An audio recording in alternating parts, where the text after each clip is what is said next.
Now the signs that the time has come to change is evident. The world is full of chaos and fear. Everyone is frightened as to what will happen. At this time, what should happen to human beings? What should they expect to happen to them?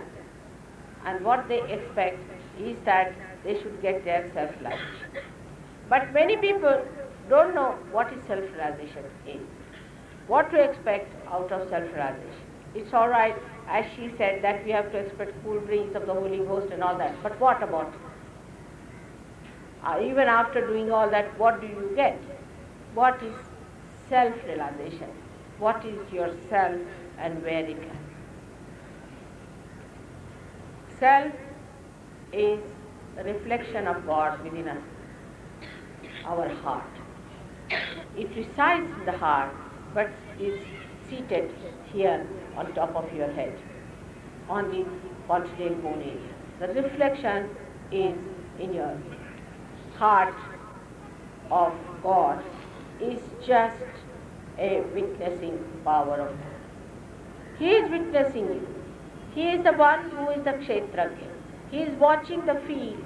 He is looking at you, what you are doing. He is looking at you till you are all right, or he is happy, or he wants to stay there. You live. Once he disappears, one dies. Today the question came in, Mother, what happens after our death? And why are we afraid of death? It's a very question out of place, but I would say that one should not worry about death so much when you come to surgery. Thank God we don't remember about our previous deaths. Otherwise people would be worrying about that particular moment when they died, last life, and before that, and before that. So many times we have died.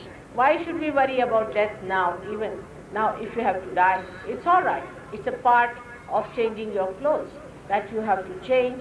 Whatever is born has to die. There's nothing special about it. But when we are afraid of death, as he has asked me, why?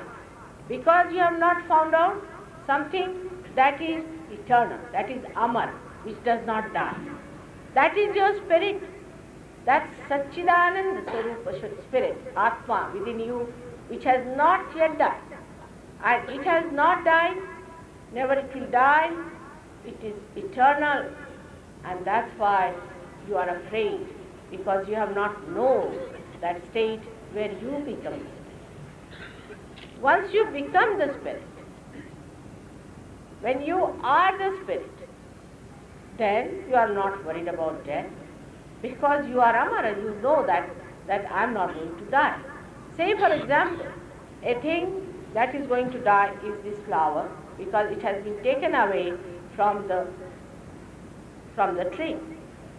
But supposing there is a flower already on the tree, it is not bothered about death, because it is on the tree all the time, receiving the power, the Shakti from that tree. Because we have not found that eternal thing within us, we are worried about death. So after realization, you just forget about the past and you forget about the future. You are in the center, you become concentrated on the dynamism of every present moment, and you don't worry about the future or about the past. But if I tell you don't worry, you cannot do it. It's just a lecture to you that you don't worry about the future or don't worry about the past. But with this happening, it will happen. Something has to happen within yourself. Something has to be actualized. It is a happening. What transformation takes place within you is the point, and not just a lecture saying that don't worry about the past or don't worry about